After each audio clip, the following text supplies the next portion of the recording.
அனைத்து உறுப்பினர்களும் சேர்ந்து ஈரோட்டில் இந்த bike taxi Rapido bike taxi என்ன நைட்லேயும் பகலையும் ஓட்டுறாங்க. அது எங்களோட நாங்கள் ஒரு 150 ஃபேமிலி இருக்கிறோம். எங்களோட 150 ஃபேமிலியை வந்து வாழ்வாதாரம் பயங்கரமாக பாதிக்குது. அவங்க எங்களை வந்து ரொம்பவும் இது பண்ணுறாங்க. இது விஷயமாக நம்ம கலெக்டர் ஆஃபீஸில் மனு கொடுக்காக இங்கே வந்திருக்கிறோம். கலெக்டர் வந்து எங்கள் மனுவை ஏற்று மேற்கொண்டு எங்களை நடவடிக்கை எடுக்குமாறு எங்கள் குடும்ப ஆதரவு இது பண்ணி தரமாறு வாழ்வாதாரத்தை பண்ணி தரமாறு கேட்டுக்கொள்கிறோம். நாங்கள் அவங்க வந்து ரொம்ப கம்மியாக வாங்குறாங்க. 20 ரூபாய்க்கு 30 ரூபாய்க்கு ஓட்டுறாங்க. நான் இங்கேருந்து பஸ் ஸ்டாண்ட் 80 ரூபாய்க்கு போனால் அவங்க 20 ரூபாய்க்கு வராங்க. எங்களோட வாழ்வாதாரம் அவங்க அதை தானே எதிர்பார்க்குறாங்க. பொதுமக்கள்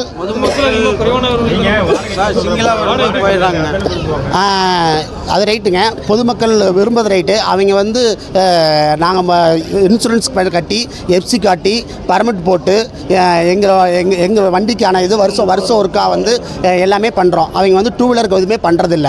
அது மாதிரி பண்ணாத பொழுது நாங்கள் வந்து எச்சு கேட்குறேன்னு நீங்கள் சொல்கிறீங்க. ஆனால் அந்த இதெல்லாம் செலவு பண்ணி தான் நாங்களும் கேட்குறோம். இப்போ நாங்களும் எங்கள் ஃபேமிலிக்காக தான் இது பண்ணுறோம். அவங்க வந்து ஒரே 2 வீலர் அவங்க ஒன்றும் ஆடியோ ஆஃபீஸுக்கு போக தேவையில்லை, ஒன்றும் பண்ணுறதில்ல. அவங்க வந்துடுறாங்க, வந்து கூட்டிகிட்டு போயிடுறாங்க.